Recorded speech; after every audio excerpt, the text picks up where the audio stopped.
हमें हमसे ही शर्मिंदा करने की कोशिश है ये, किसी गैर की नहीं हमारे अपनों की साजिश है ये। नमस्कार। सबसे पहले मैं शाहरुख खान जी का शुक्रिया अदा करना चाहूँगा, जिनकी वजह से मैं आज इस मुकाम तक पहुँचा। लोग मुझे जानने लगे हैं। कुछ हफ्तों पहले तक कोई मेरी तरफ देखता तक नहीं था। आज मैं आपको अपना नाम अंग्रेज़ी में बोलना सिखाऊंगा। आपका नाम क्या है? What is your name? मेरा नाम उल्लास है। My name is उल्लास। अच्छा बेटे, अब तुम बोलो, तुम्हारा नाम क्या है? मेरा नाम भारत है। अब अंग्रेज़ी में जवाब दो। What is your name? My name is India. बेटा, आपका नाम किसी भी भाषा में भारत ही रहेगा। भाषा बदलने से नाम नहीं बदलता। पर सर ये देखो,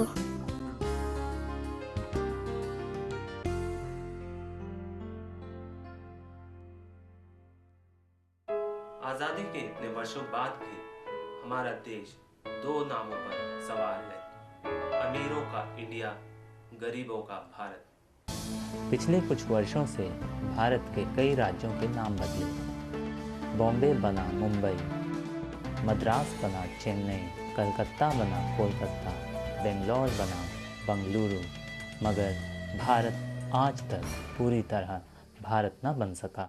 हमारी राष्ट्रीय भाषा हिंदी का हाल हम सब जानते हैं।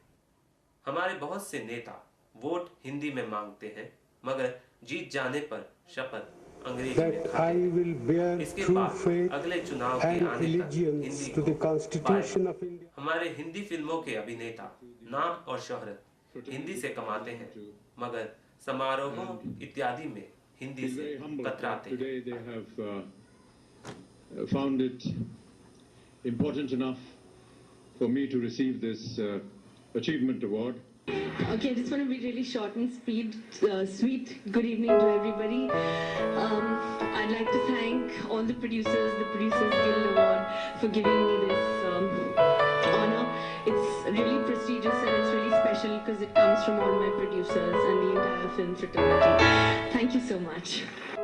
हमारे नेता और अभिनेता समाचारों में बने रहते हैं और हमारी जनता पर उनके व्यवहार का काफ़ी असर होता है।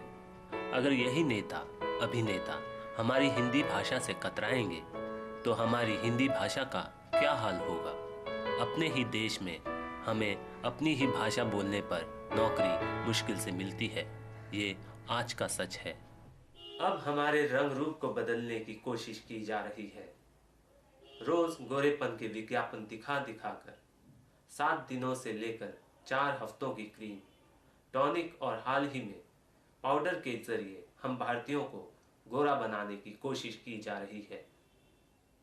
ये वही लोग हैं जो विदेशों में हमारे साथ हो रहे रंग भेद को लेकर जमकर बोलते हैं। आज़ादी के इतने वर्षों बाद भी हमारे अपने ही हमें शर्मिंदा करते आ रहे हैं। पहले नाम बदला, फिर भाषा बदली, अब रंग बदलने वाले हैं। हम में से कुछ भारतवासी अंग्रेज बनने वाले हैं।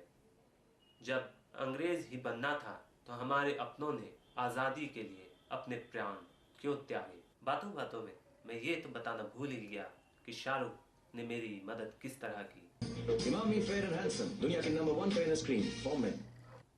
शाहरुख का विज्ञापन देखकर मैंने अपने चेहरे पर क्रीम लगाना शुरू किया और 4 हफ्तों में मैं गोरा हो गया।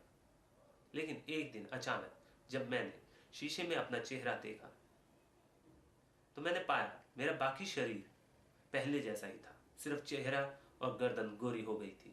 तभी जॉन अब्राहम के विज्ञापन ने मेरी आंखें खोल दी। और स्किन के लिए रिजल्ट्स जो मैं मेजर कर सकूं, 2 टोन तक अधिक गोरा, वहां से यहां तक। जॉन बिना शर्ट के इस विज्ञापन में दिखे तो मुझे समझ आई कि क्रीम पूरे शरीर में लगानी है, तभी हम गोरे हो सकते हैं।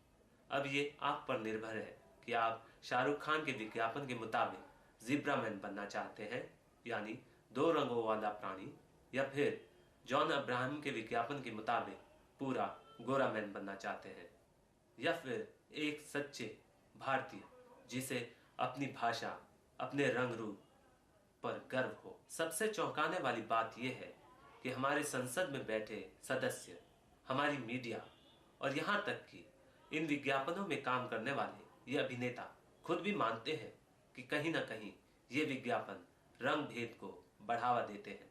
तो फिर इन विज्ञापनों को रोका क्यों नहीं जाता? But in a country where most people have brown skin, the message being sent to men and women by these skin whitening advertisements has some outraged. Basically, I think it's completely racist and highly objectionable. Basically, I think it's completely racist and highly objectionable. Basically, I think it's completely racist and highly objectionable. अगर हमारे संसद सदस्य भी ऐसे विज्ञापनों को गलत मानते हैं, तो इतने वर्षों से ऐसे विज्ञापन दिखाए क्यों जा रहे हैं?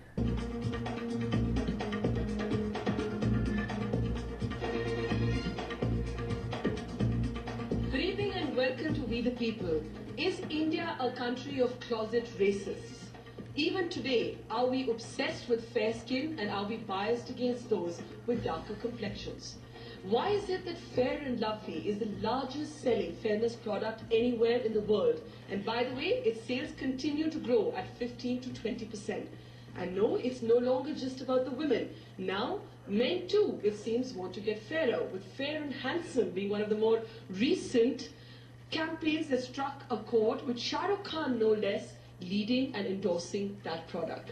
On the program today, is wanting to be fair about personal freedom or is it about gross racism?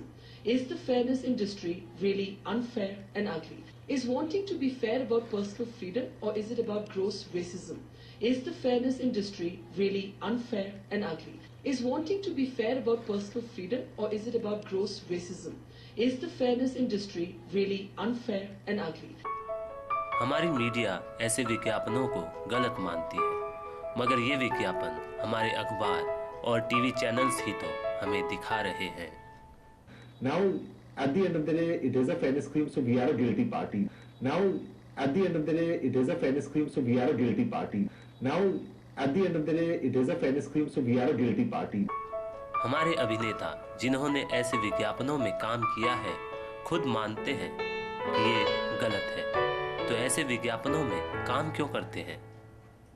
Which says fair and handsome, and I'm neither fair nor handsome. Which says fair and handsome, and I'm neither fair nor handsome. Which says fair and handsome, and I'm neither fair nor handsome. Which says fair and handsome, and I'm neither fair nor handsome. Which says fair and handsome, and I'm neither fair nor handsome. Which says fair and handsome, and I'm neither fair nor handsome. एक बात मैं और कहना चाहूँगा, जिस वक्त मैं शाहरुख खान जी की तस्वीर अपनी तस्वीर के साथ जोड़कर फोटोशॉप में देख रहा था, तो मेरा दिल जोर जोर से धड़क रहा था। सोचिए, एक ऐसा अभिनेता जिसकी तस्वीर के साथ अपनी तस्वीर जोड़ने पर मेरी ऐसी हालत हो रही थी, उसी अभिनेता के कहे कुछ वाक्यों से हमारे देश की आम जनता पर क्या असर पड़ता होगा।